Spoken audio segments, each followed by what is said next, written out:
In today's video, I'm going to teach you how to download with a transparent background in Canva.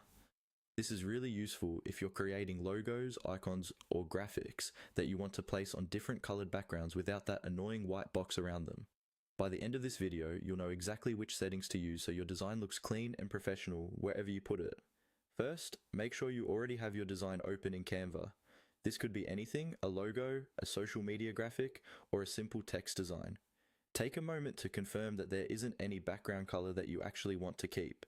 If you see a solid color behind your design and you want transparency instead, remove or turn off that background color before you download.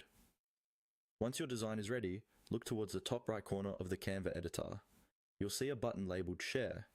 Go ahead and click on that. Even though it says Share, this is also where Canva hides the download options, including the transparent background setting.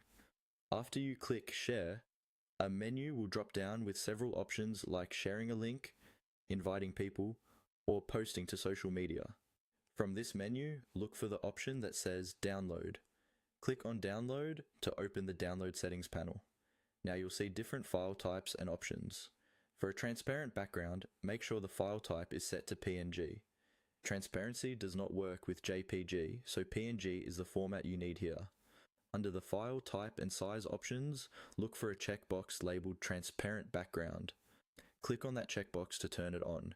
If you don't see this option, it usually means you may need a Canva Pro account, so double check your subscription if it's missing. Before downloading, quickly review any additional settings like which pages to include if your design